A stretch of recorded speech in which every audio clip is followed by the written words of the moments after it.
بسم الله الرحمن الرحیم. زمونږ مخې ته چې کوم کتاب پروت دی د قطبي ویل کېږي او دا په دوه حصو باندې مشتمل دی. یوه حصه د متن ده او یوه حصه د شرح ده. مطلب دا چې په دې کې متن هم شته او په دې کې شرح هم شته. متن د یو عالم دی او شرح د بل عالم ده. د متن د مصنف مختصر غونتی احوال اول وایو او بیا د هغې نه پس د شرح د مصنف مختصر حالات وایو. د متن نوم رساله شمسیه ده. رساله شمسیه او د هغې د مصنف نوم چې علي ابن عمر ابن علي و. علي ابن عمر ابن علي یعنی خپل نوم یې علي و او د پلار نوم یې عمر او د نیکه نوم یې هم علي و. نو پوره نوم به داسې شي علي ابن عمر ابن علي.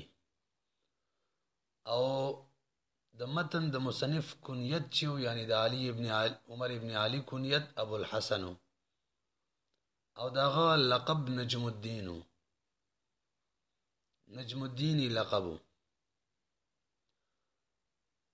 او د دبیران حکیمی د بیران سره دا مشهور حکیمی د بیران یعنی په خلکو کې په حکیمی د بیران باندې مشهور. کاتبی او قزوینی نسبت یو. کاتبی او قزوینی نو پرنوم به داسې وایو ابو الحسن نجم الدین علی ابن عمر ابن علی. د ګڼ شمیر تصانیف کړي چې په هغو کې یو جامع الدقایق دی فی کشف الحقایق او دویم نمبر کتاب عین القواعد او دریم بحر الفوائد در عین القواعد شرح ده بحر الفوائد. څلورم نمبر د غوامض الافکار شرح یې کړی د کشف الاسرار په نوم باندې. نن د کتاب د کشف الاسرار د غوامض الافکار شرح ده او غوامض الافکار کتاب چې د قاضي افضل الدین محمد خنجي کتاب دی. قاضي افضل الدین محمد خنجي. پنځم نمبر حکمت العین نومي کتاب یې لیکلی.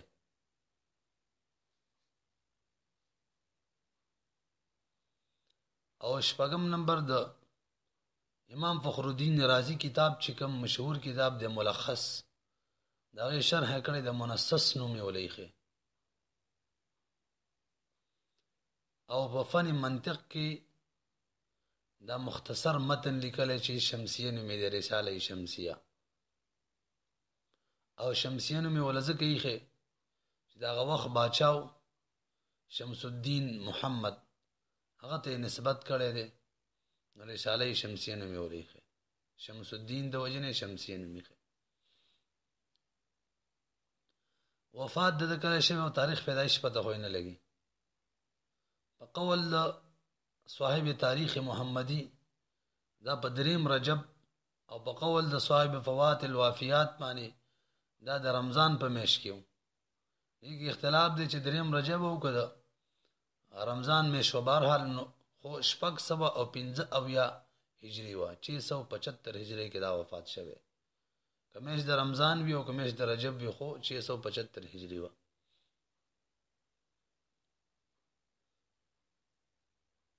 د دې کتاب یعنی د دې رسالې شمسیې څه مشهور شرح دي حواشي دي. په هغې کې یو شرح شمسیه ده محمد ابن محمد قطب الدین رازی کتاب دی. او دویم نمبر شرح سعدیه ده. شرح سعدیه چې ده دا ده سعد الدین مسعود ابن عمر تفتزانی رحمه الله کتاب دی. مشهور عالم دی علامه تفتزانی. او یو درېمه شرح شمسیه دا د شیخ علاء الدین علي ابن محمد کتاب دی. 930 هجری کې وفات شوه. د دې دریو شرحونو علاوه نورې شرح او حواشی هم شته دي، خدا به کې مشهور وي.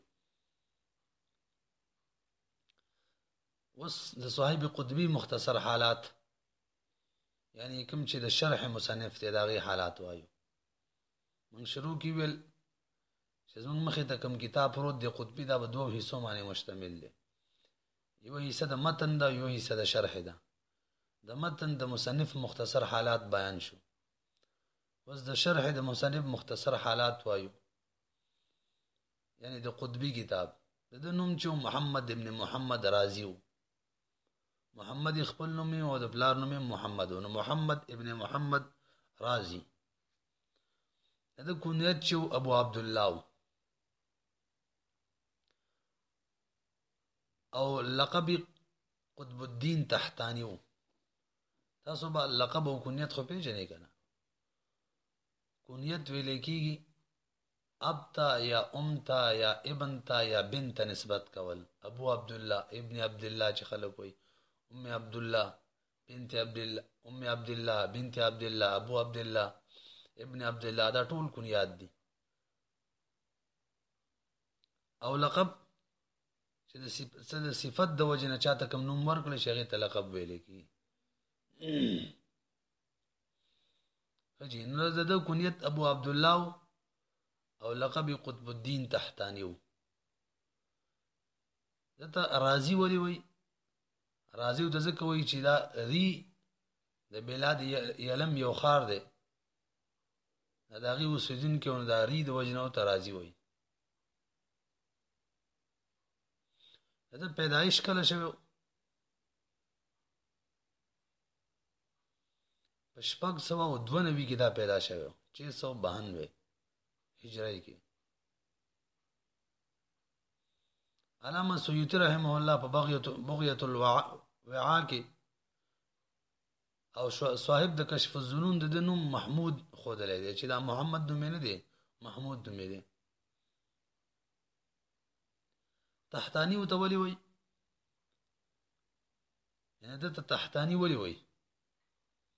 د تحتانی د نسبت ورکول وجه دا ده صاحب مصنف قطبی چې و، مصنف قطبی چې و د په زمانه کې یو بل لوی عالم دا غنوم ابو السنا محمود ابن مسعود ابن مصلح چې د حکمت الاشراق شارح دی او د دره التاج مصنف دی. دا یو عالم دا د مصنف په زمانه کې او په قطب الدین شیراز باندې مشهور و، شیرازی باندې قطب الدین شیرازی. او شیراز کې و مدرسه و، دا دوه عالمان پاغي کې مدرسینو. یعنی یو دا زمون د کتاب مصنف او دیم ابو السنا محمود ابن مسعود چې قطب الدین شیرازی لقب، دا دواړه په یو مدرسه کې مدرسینو او مدرسه چې و دا په شیراز کې و. ا مدرسه په دوه منزلو باندې مشتمل و. کوم چې بر منزل وای کې په قطب الدین شیرازی سبق پڑھاولو، او لاندې منزل کې به زمون د کتاب مصنف یعنی قطب الدین خجی، نو هغه ته به قطب الدین فوقانی ویلو، قطب الدین فوقانی برشت کې باغ سبب پڑھاولو.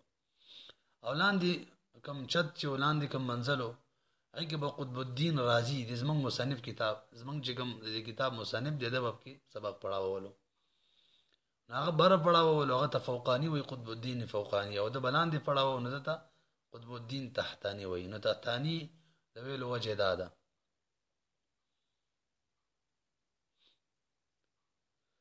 خجی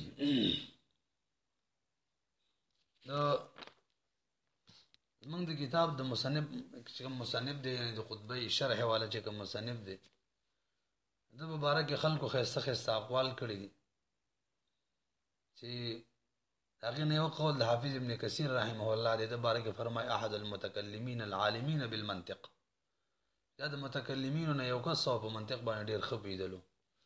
چا نور قسم الفاظ هم کې استعمال کړي، امام مبرز فی المعقولات اشتهر اسمه وبعد وصیته، اب پورا کسی ول خلکو بیان کړي. یعنی لوی عالمو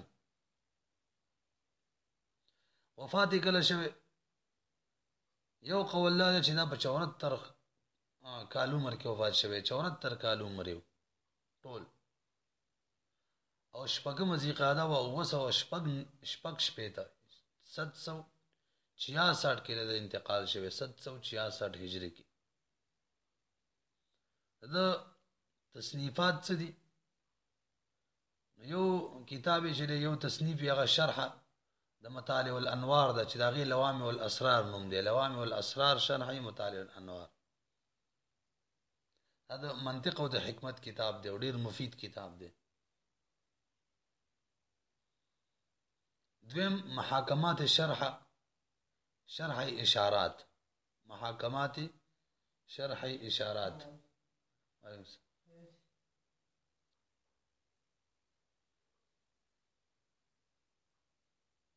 او دریم کتاب رساله قطبیه څلورم کشاب کوم تفسیر د داغي حواشی لیکلي تر سورته طه پورې دا شان ځکه ما